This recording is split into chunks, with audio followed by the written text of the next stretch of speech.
My head's been in the cloud. Bet you've been there too. But where is this cloud, that enigmatic entity storing our data on the internet? David Pogue of Yahoo Finance knows and tells all in our Sunday morning cover story. These days, you can't walk through an airport, read a magazine, or open a computer without seeing ads for the cloud. The cloud, where everyone can access everything they save from anywhere they are. The ads clearly suggest that the cloud is desirable, but what they don't say is what the cloud is. Well, here's the basic idea. In the beginning, we all kept our own stuff on our own computers. In the new world of the cloud, though, your computer files don't have to be on your computer. They can be stored out on the internet, alongside everyone else's, in huge centralized buildings called data centers.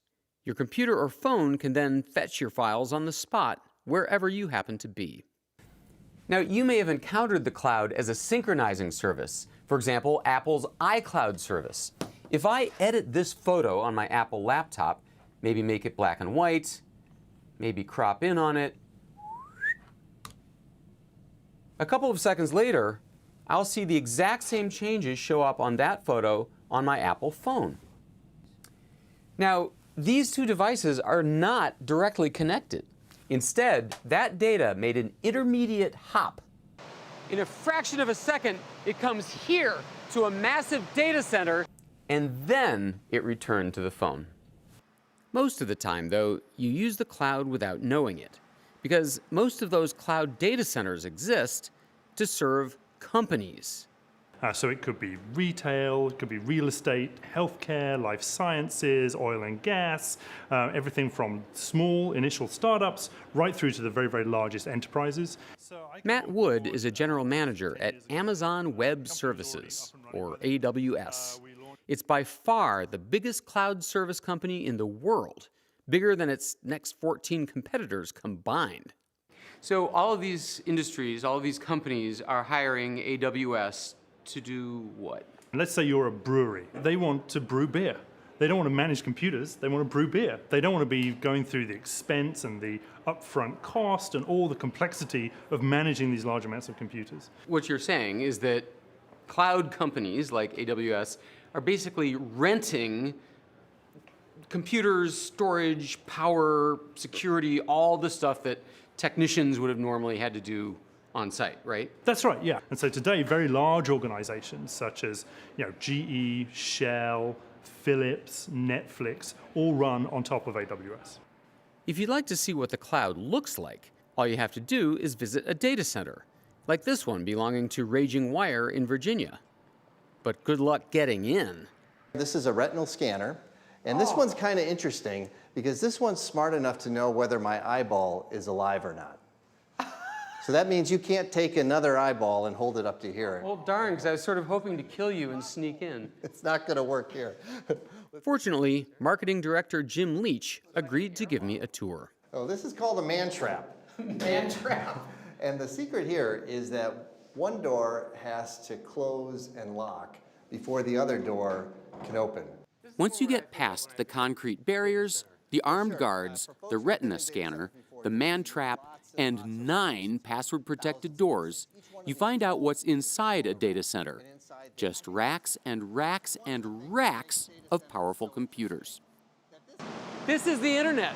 This is the internet, this is the cloud. Basically, in this room, ballpark, there's about 3 million websites running right now. For security reasons, they'll never tell you whose websites. But every site and app you've ever heard of, Facebook, Twitter, Netflix, Uber, Airbnb, the New York Times, even CBS News, lives in data center cages like this one. All right, I gotta ask, what happens in a power failure? It's backed up by batteries that can run the entire facility for about 10 minutes while we turn on these massive generators that can run continuously. This data center is in Loudoun County, Virginia, which turns out not to be much of a surprise. 70% of all web traffic on a daily basis from the world goes through a Loudoun County data center. Come on! 70%. Buddy Reiser is the county's head of business development. He's helped turn Loudoun County into the largest concentration of data centers in the world, 10 million square feet in 70 enormous buildings. What do the data centers need and how do we provide it? And it comes down to power and water and fiber and workforce and proximity. And I think the other thing you need is plenty of green space to build, because these are really big buildings, as you can see. But hold on a second. If we're concentrating all of our data into data centers and concentrating most of the data centers into one county, doesn't that make a very tempting target for terrorists? Amazon's Matt Wood isn't worried. If something does happen, or we have a power event, or there's a flood in one specific location, that data is held redundantly in other locations as well. So I don't mean to give anyone ideas, but let's say I figured out that one of these unmarked buildings was an AWS data center, and I blew it up. Are you saying that it's so backed up and redundant that probably you wouldn't notice? yeah, you wouldn't notice. I mean, we might be a bit upset, but we wouldn't notice. Okay, so the cloud offers speed, security, flexibility, and savings to the world's businesses. But that doesn't mean it's flawless. A really obvious example is that the cloud uses a massive amount of power. Tung-Wei Hu is a University of Michigan professor and author of A Prehistory of the Cloud. Greenpeace calculated that if you added up all these data centers, they would be the 5th most power-hungry country in the world. They're idle 96% of the time, and the reason is because they're waiting for that. What are? Data centers are just computers sitting around doing nothing for 96% of the time. And that's because they're waiting for a spike in traffic. They're waiting for the next music video to go viral. It's those exceptional moments which they have to build a capacity for it. But most of the time, nothing really happens on the internet besides a lot of cat videos. And then there's all the secrecy. We don't know anything about what Amazon or Google really does with our data. We have to take their word for it. In fact, if anything, we sign away half of our rights to these data because the cloud is this strange way of letting the companies decide what happens to the data that you have. But even Professor Hu admits that the cloud is here to stay. Amazon's AWS is on track to make $16 billion this year, dwarfing the part of Amazon that most people know, the part that sells books and things. AWS is growing at 40% a year, and Loudoun County can't build data centers fast enough.